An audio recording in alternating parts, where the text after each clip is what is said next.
바울은요, 하나님께 조금도 실망하지 않습니다. 낙심하지 않습니다. 어떤 고통스러운 육체의 약점에 대해서 이렇게 고백합니다. 내가 그리스도를 위하여 약한 것들과 능욕과 궁핍과 핍박과 곤란을 기뻐하노니, 오히려 자기는 예수 때문에 겪는 이러한 모든 고통이 기쁘다라는 겁니다. 이는 왜? 내가 약할 때 그때에 곧 강함이 되는 것을 사도 바울은 알았기 때문입니다. 우리가 인간 생활에는요, 종종 약할 때가 있습니다. 건강한 사람일지라도 자신도 모르게 중병에 걸려 신음하게 되고요. 성공적으로 사업을 잘 경영하던 사람도 사업의 실패로 고통의 눈물을 흘리기도 합니다. 사람은 자만과 교만으로 마음이 높아질 때에 자기의 삶의 문제와 방향과 어떤 목표를 잃어버리기 쉽습니다. 그러므로 우리에게 약한 점, 약점이 있을 때 더욱 하나님을 가까이 해야 한다라고 성경은 말씀합니다. 그래서 기도하는 가운데 우리는 더 하나님의 은혜를 사모할 수 있고, 그 은혜를 받을 수 있는 믿음의 용량을 더 크게 준비할 수 있게 된다는 겁니다. 사도 바울이 받은 그 놀라운 능력과 축복은요, 곧 자기가 한없이 부족하고 약하다고 느꼈기 때문에 소유할 수 있었던 겁니다. 사랑하는 여러분, 그러니까 나 자신, 자기 자신이 잘나고 강해서 하나님으로부터 오는 능력을 구하지 않는 자에게는 하나님의 능력을 임하지 않습니다. 구하지 않는 자에게 임하지 않습니다. 그러니까 인생을 우리가 살다 보면요, 불행은 누구에게나 있는 거예요. 작고 큰 것이. 사람마다 또한 약점이 다 있어요. 완전한 사람이 없습니다. 고통의 순간은 누구에게나 찾아오는 겁니다. 그것을 극복하느냐 안 하느냐, 그게 중요한 거죠.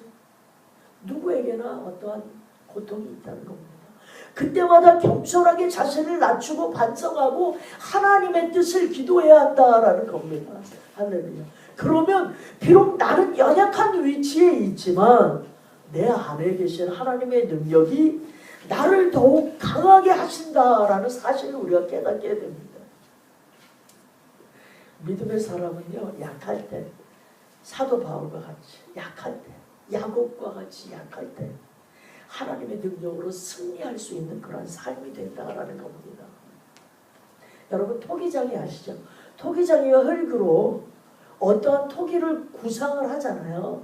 자기가 무언가를 만들고자 할 때.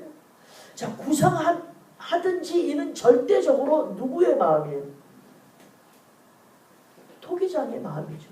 그분의 토기장에 구상하는 그 마음이 동그랗게 하든지 네모나게 하든 뭐 길쭉하게 하든 간에, 하나님은 하나님의 구상에 맞지 않는 토기가 나올 때는 역경과 시련, 물질 또는 질병, 어떤 고통, 그런 것을 자녀를 통해서 또는 남편이나 아내를 통해서 또는 이웃 사람을 통해서 계속 깨트리십니다.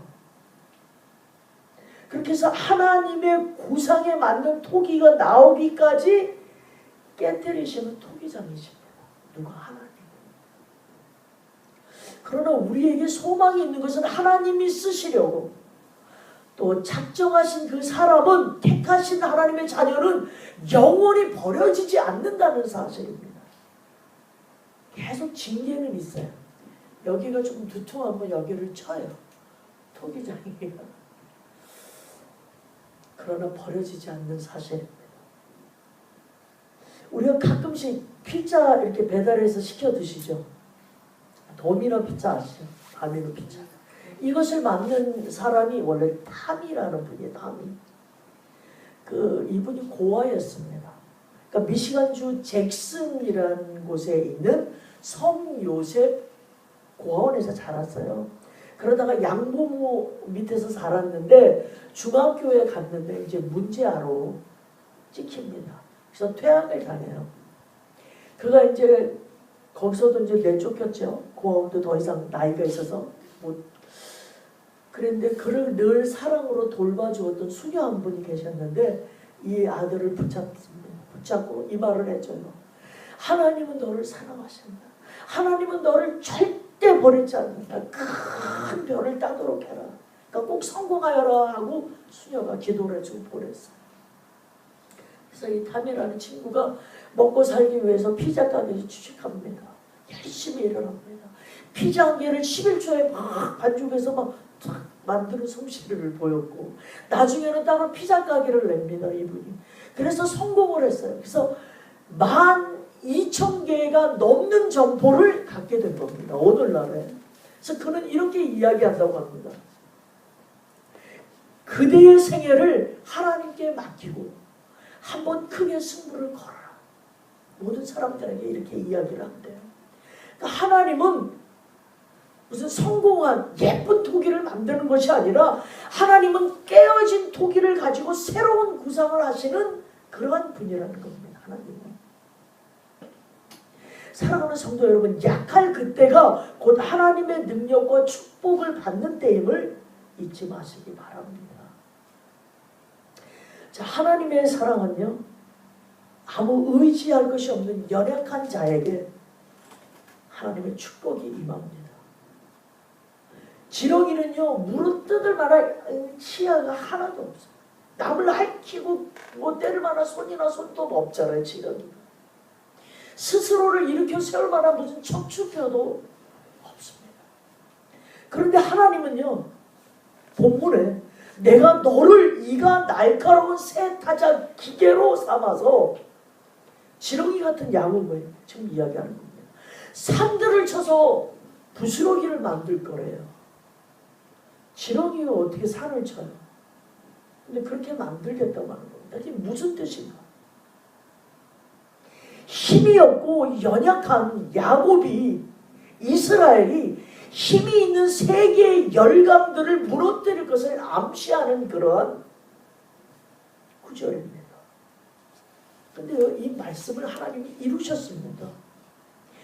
이 이스라엘은 누구예요? 유대인들이죠. 유대인들. 현재 유대인이요, 전 세계 약 1,500만 명이 조금 넘는데 그렇게 추정되는데 전 세계 인구 70억 명이 넘어요.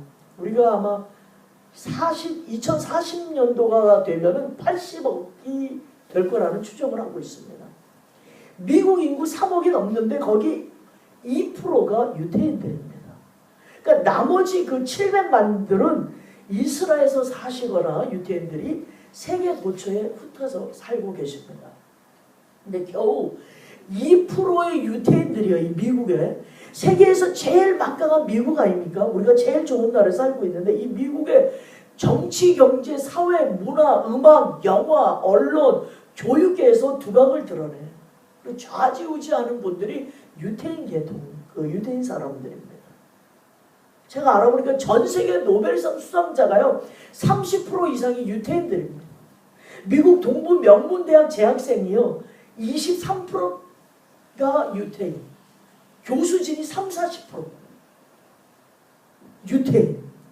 미국 50개 기업 중 17개 창업주고 경영자고 아주 그냥 튼튼한 기업 유대인.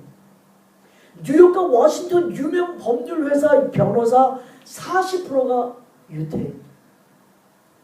미국 고위 공직자가 15%가 유대인이라고 합니다.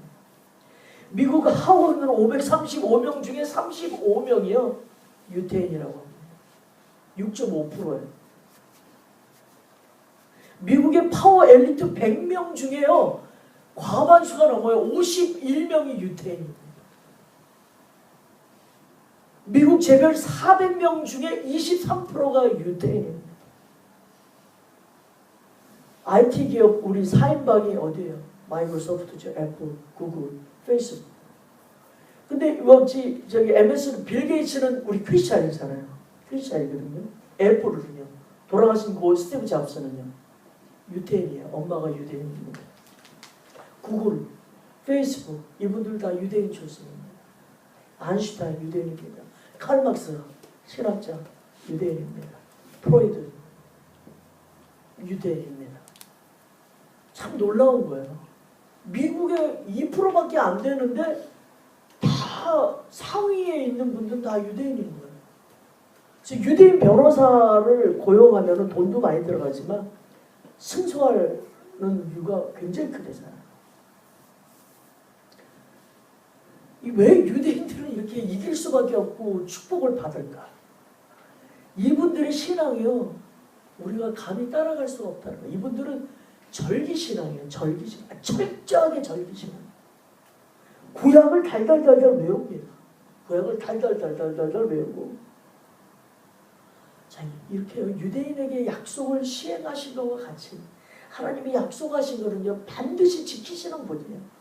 유대인만 사랑하는 분이 아니라 우리 모두를 사랑하시는데, 그러므로 그 신실하신 하나님께 나를 낮추고 약한 모습, 그대로 나와 하나님을 붙드시는 자를 하나님이 일으키신다라는 겁니다. 14절에 보면은요, 구속자라는 말이 나와요. 내가 너를 도울 것이다, 이렇게 얘기하죠. 14절에 내가 너를 도울 것이다. 누가? 구속자가. 그럼 구속자는 누군가? 이사야서를 찾아봤어요. 41장 8절에서 13절. 내가 택한 야곱아, 여기서도 이렇게. 그러니까 하나님이 택한 자녀들이 있나 봐요.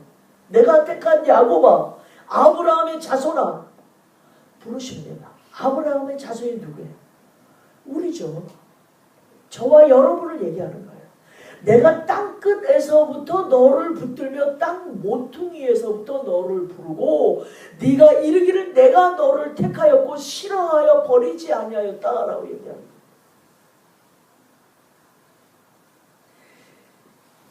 그리고 하나님이 이렇게 얘기합니다. 너희는 두려워하지 말라는 거예요. 왜? 내가 너와 함께한다. 놀라지 마라. 나는 너의 하나님이 되니라. 내가 너를 굳세게 하리라. 참으로 너를 도와주리라. 참으로 나의 의로운 오른손으로 너를 붙들리라. 이렇게 얘기해요. 정말 이 말씀을요, 말씀 그대로 이 사람들은, 유대인들은 믿었는데, 믿었더니 또 하나님이 말씀하신 그대로 하나님은 그 약속을 시행해 주셨다는 겁니다. 오늘 본문에서 구속자가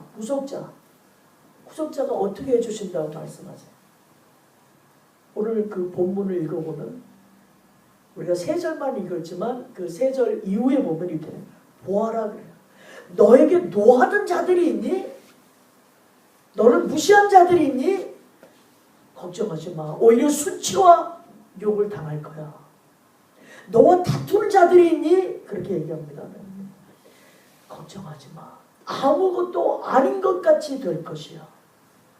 왜? 그들이 멸망할 것이기 때문에. 너에게 그렇게 했던 자들을 네가 암만 눈을 씻고 찾아도 다시는 만나지 못할 거야. 너를 치는 자는 아무것도 아닌 것 같이 되고 허무한 것 같이 될 것이다. 얘들아, 겁내지 말아라. 나 여호와 너의 하나님이 너의 오른손을 붙들고 있으니 두려워 마라. 내가 너를 도우리라. 이렇게 말씀합니다. 아멘. 그러니까 여기 구속자는 누구세요? 곧 하나님이 하나님. 우리가 믿는 예수 그리스도이십니다. 아무 의지할 데도 없는 약한 자를 하나님께서 도와주시겠다라고 하십니다. 그러므로 인간의 지식과 재능을 의지하지 말고 하나님만 전적으로 의지하는 자를 하나님의 능력이 나타나 승리하고 성공하게 만들어 주시겠다는 겁니다. 하나님은 내 능력과 한계를요, 저보다 더 알고 계십니다. 저의 연약함, 저의 약점 너무나 잘 아십니다.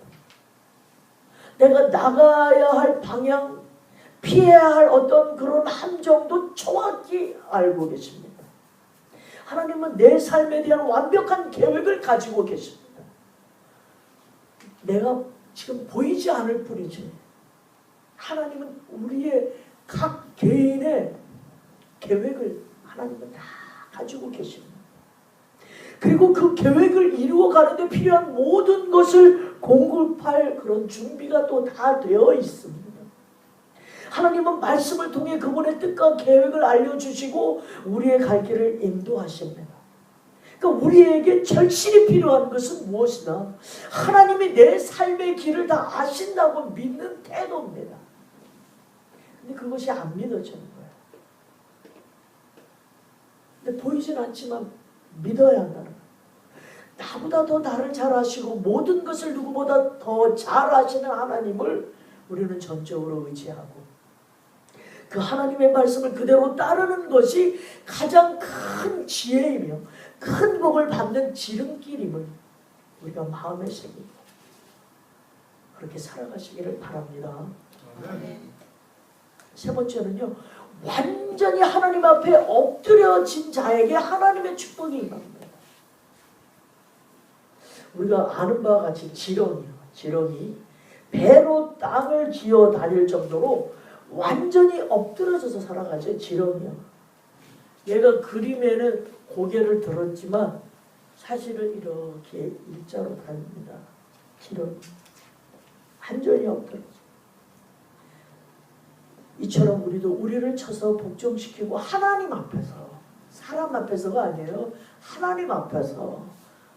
우리가 하나님 앞에서 사실 잘난 척 해봤자 뭘 잘난 척 하겠어요. 그래서 우리도 우리를 쳐서 복종시키고 하나님 앞에서 온전히 엎드려서 순종하며 살아갈 때 하나님의 능력과 축복이 임하게 된다는 겁니다. 즉 우리의 육성, 교만, 아집, 죄성이 완전히 깨어져야 돼요. 부셔져서 지렁이처럼 낮아지고 엎드려져야 진정한 하나님의 복을 받을 수 있다라는 거예요. 그래서 사도 바울도 자기의 연약함과 그런 부족함을 깨닫고 아주 몹시 안타까워했어요. 그렇게 훌륭한 사람인데도 이분이 이렇게 오라 나는 본구원자다. 이 사망의 몸에서 누가 나를 건져내라. 로마서 7장 24절에 자기 자신의 약함을 호소하며 주님을 붙잡아요. 사도 바울. 그 당시에 로마 시민권자인데 이분은 두려울 게 없어요. 근데도 하나님 앞에 약한 자로 고백합니다. 그는요 그렇게 주님을 붙잡았을 때 땅끝까지 복음을 전파하며 아주 많은 교회를 세우며 하나님의 영광을 나타낼 수 있었던 겁니다. 여러분, 연약하고 부족한 것은 문제가 아닙니다. 그건 문제가 아니에요. 영국의 섹스피어는요 인간은 하나님의 작품 중에 최고의 걸작품이라고 이야기했어요. 동시에 가장 나약한 존재라고 말했어요. 우리가 창세기 배웠잖아요. 창세기를 보면요 하나님께서 인간을 만드실 때 약하게 만드셨다는 것을 우리가 알 수 있어요. 아담은 진흙으로 만들었잖아요. 하와는 아담의 갈비뼈를 빼가지고 만드셨어요. 진흙이요? 부셔져요. 갈비뼈 부러져요. 인간은 약한 존재일 수밖에 없다는 거예요. 그것을 인정하라는 겁니다. 누구 앞에서? 하나님 앞에서, 구속자 앞에서. 그러므로 약하다고 생각하는 것이 정상이고 강하다고 생각하는 것은 교만과 착각이라는 겁니다. 하나님 앞에 나와서 엎드리라는 거예요. 그런데 하나님께서는 우리 인간의 약함을 통해서 큰 역사를 이루어 주신다는 거예요. 사랑의 하나님은 상한 갈대를 꺾지 아니하시고 꺼져가는 등불을 끄지 아니한다고 이사야서 42장 3절에 말씀하는 거예요. 약한 자를 들어서 강한 자를 부끄럽게 하신다는 겁니다. 하나님의 능력과 영광이 나타나도록 그렇게 우리를 만드시겠다라고 하는 거예요. 하나님은 약한 자를 강하게 만드시면 하나님은 약한 자를 불러서 들어 사용하십니다. 여러분 베토벤 아시죠? 베토벤요 그 귀머거리가 되었을 때 가장 훌륭한 작품을 완성했어요. 현악사정주. 미국의 대통령 루스벨트 아시죠? 그분이요 소아마비로 다리 불편하세요. 그런 분이 대통령 됐어요. 그런데 국민의 추앙을 받아서 4선 대통령이에요. 4선.